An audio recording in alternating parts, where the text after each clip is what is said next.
Some people will think that it's too simplistic, but as you begin to demonstrate how great you feel, and as they begin to see, especially those who know you, the things that they've been hearing you talk about, as they begin to see those things flowing into your experience, as they begin to see your prosperity improving and your laughter more obvious and common, and they begin to notice how clear-minded you are and what good timing you have, what good comedic timing, what good intellectual timing, what good psychological timing, just what good timing.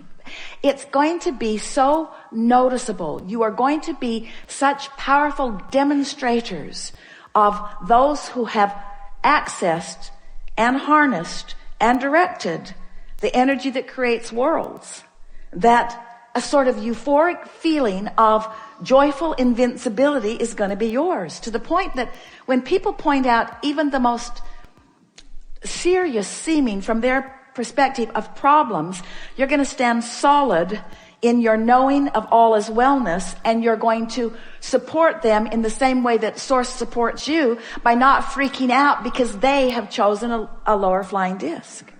And before you know it, you won't freak out when you find a lower flying disc either. You'll understand how it works.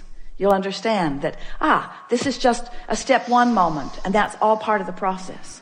I'm predominantly now, for the first several years of my life, I was predominantly in step 3, because I was born that way.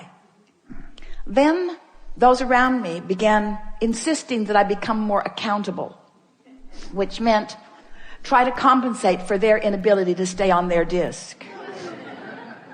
We hope you heard that in the way we meant it.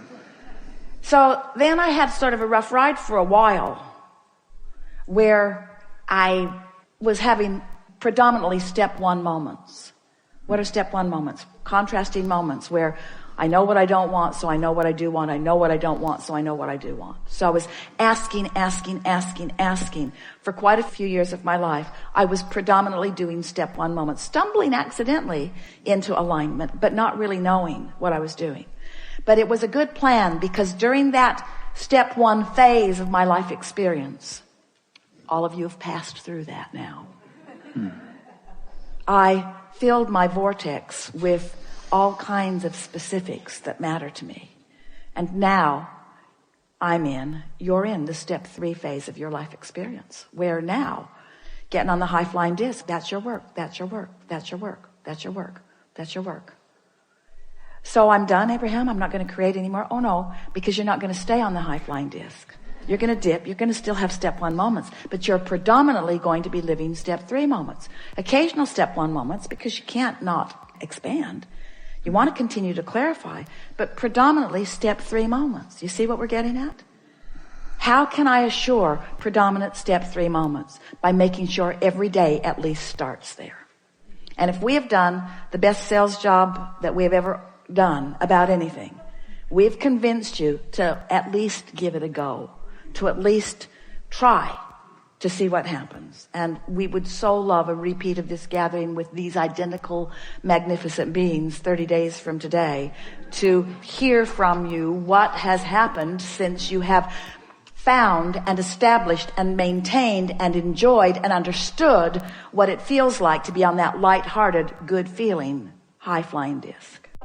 As you spend enough time following your inspiration, that you are in alignment most of the time, before you know it, you're feeling good no matter what you're doing. In other words, you can be driving, as Jerry and Esther were driving across the country just now. They were on the East Coast. It is so beautiful this time of year. Everything was so green. And as we were driving across the Midwest, it was extra beautiful because of so many rains. And so there's a tendency to now want to compare. Well, I only want to drive across the most beautiful parts of the nation. Well, that's just not very logical. You're going to drive across the nation. You're going to see a lot of different things. And some of it is going to be more pleasing to the eye than others of it. Some of the freeways are a blissful experience. They're smooth, they're wide, the lanes are wide open. Some of the freeways are a bumpy, terrible mess. Some of them are under construction. Some of them, the barricades are so close that getting the monster bus down them is not really the easiest thing in the world to do.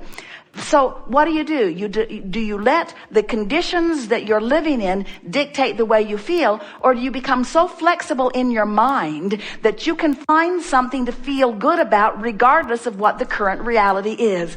And that's what we're talking about. So many people they insist that current reality keep morphing to please them, and it won't do it.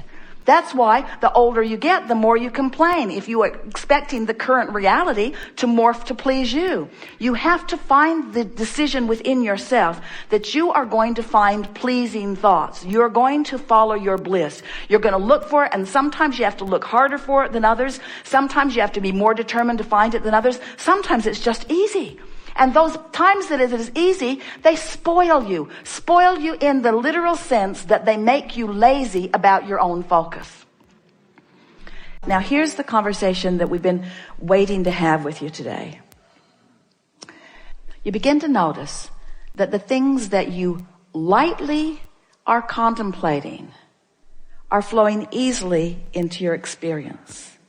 Because in the light feeling, in the absence of effort feeling, in the light, so light, maybe it's because it's unimportant, maybe because it's unimportant I haven't been beating the drum of it, and so I don't have a lot of momentum going in opposition to it. But in the lightness of it, the universe demonstrates it in some obvious way. So this is what brought Esther to the question. The lightness seems like the opposite of effort. So when I find myself trying, which is, we hear that from you a little bit, in the realization that you're trying, you might want to stop and say, this trying could be counterproductive. I'm efforting, which means I'm not engaging the energy that creates worlds, which means I think I'll just give this another run tomorrow. And as you do that and do that and do that, you're going to find that effort is not a factor in your experience. You're going to find that trying and struggle are not a factor in your experience. You're going to begin to discover that things that you want lightly come easily. So there's something important to be talking about there. How can I feel light about something I've been so intense about for so long? And we say, by giving it a rest. By giving it a rest. By focusing on some other things for a while. Or by getting as general about it as you can. And things just work out. They just work out.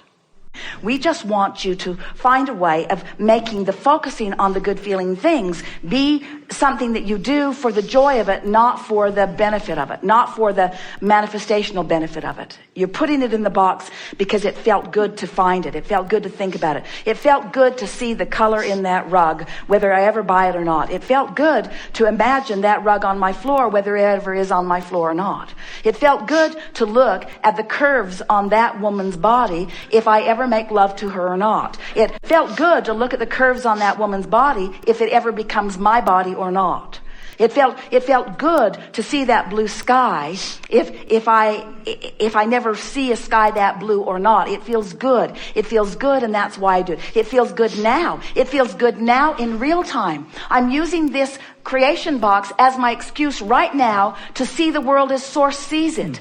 Because when I use something as my excuse to see the world as Source sees it, now I'm in alignment with Source. And now every cell in my body is vibrationally being allowed the fullness of what it requests. Oh, that's another thing worth talking about. So we've been talking about this vortex all day. This vortex, this vortex, this vortex. Do you know that all of the trillions of cells of your body, each and every one of them has a vortex?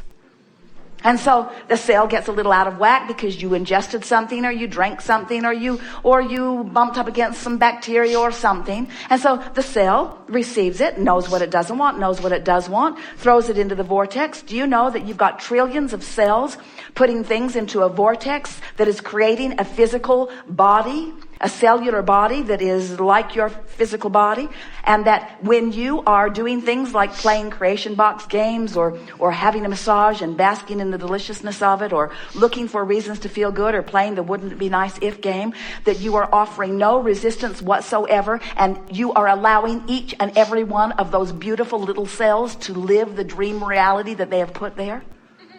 Seriously, we're not kidding you. Your cells know how to create a perfect body. But if you're ornery, you're not letting them have the body that they've put into their vortex. And then you're sick, you see. But if you could get happy for a moment, you'd stop disallowing your cells their virtual reality experience, and you would be well immediately. That's what healing is. Healing is the lifting of resistance and the allowing of the alignment with the real experience that is in the vortex. Can you feel the frequency of enthusiasm? Can you feel the frequency of fun?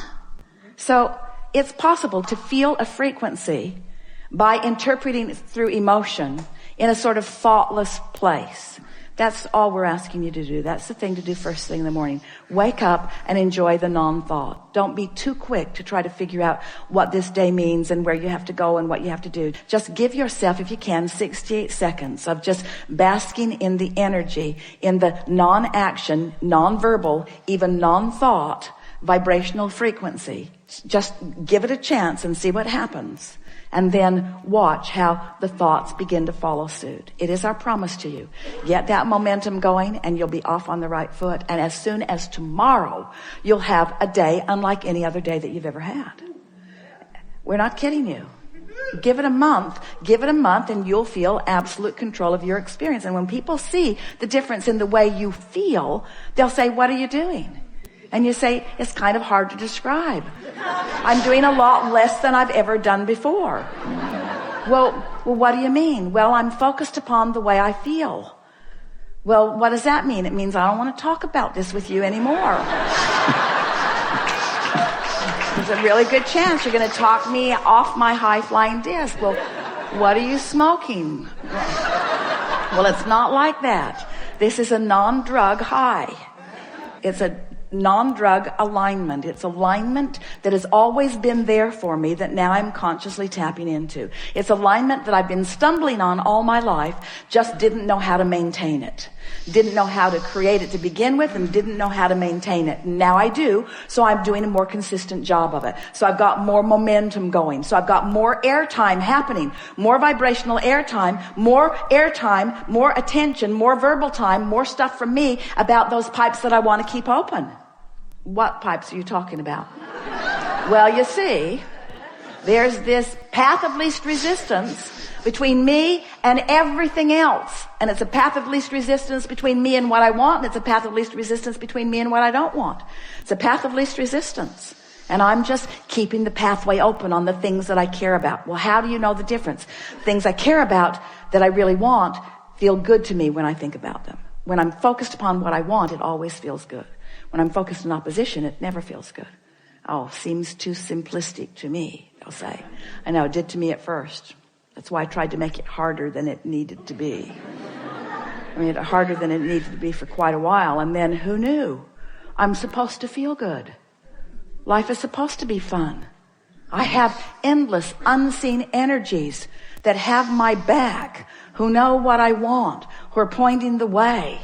I had no idea the leverage, the creative energy that was available to me until I started pointing it. Well, what have you accomplished with this? Well, I feel great. I know, but what else? Well, I just feel wonderful. Well, what else? Well, it's too much to tell. Well, tell me something. Well, I just feel great. I feel great. And mostly nice people are around me. And people who used to bother me aren't coming around. And some of them that used to bother me don't bother me anymore. And ideas come more easily to me. I'm more intuitive. I'm more clear-minded. The things that occur to me occur in better timing. So when I act on them, I get more immediate results.